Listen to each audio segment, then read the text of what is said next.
রাজধানীর উত্তরার একটি আবাসিক ভবনে ভয়াবহ অগ্নিকাণ্ডে প্রাণ হারিয়েছেন একই পরিবারের ৩ সদস্য। নিহতরা সবাই ময়মনসিংহের ঈশ্বরগঞ্জ উপজেলার দড়ি-৮৫ গ্রামের বাসিন্দা।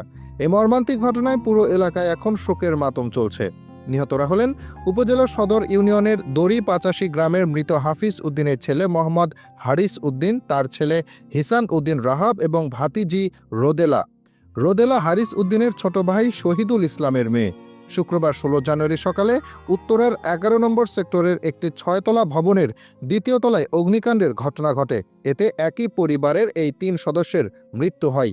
গুরুতর আহত অবস্থায় শহীদুল ইসলাম, তার স্ত্রী শিউলি আক্তার এবং তাদের ৪ বছর বয়সী ছেলে ওমর উদ্দিন বর্তমানে হাসপাতালে চিকিৎসাধীন রয়েছেন।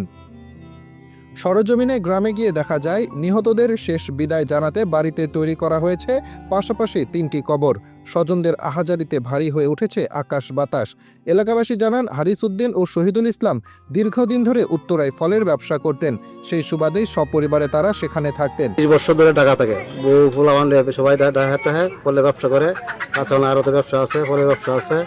আর এগোতে হইলো আপনার সকাল 11টার দিকে শুনি আগুন লাগছে বাসায়, সার্কিট ব্রেকার থেকে সরে ওই দুর্ঘটনা ঘটছে। আজ রাত 10টায় জানাজা শেষে পারিবারিক কবরস্থানে তাদের দাফন করার কথা রয়েছে। ঈশ্বরগঞ্জ থানার ভারপ্রাপ্ত কর্মকর্তা ওসি মোহাম্মদ রবিউল আজম ঘটনার সত্যতা নিশ্চিত করে জানান, এই মর্মান্তিক প্রাণহানিতে পুরো এলাকায় শোকাবহ পরিবেশ বিরাজ করছে। NBN news, Mymensingh.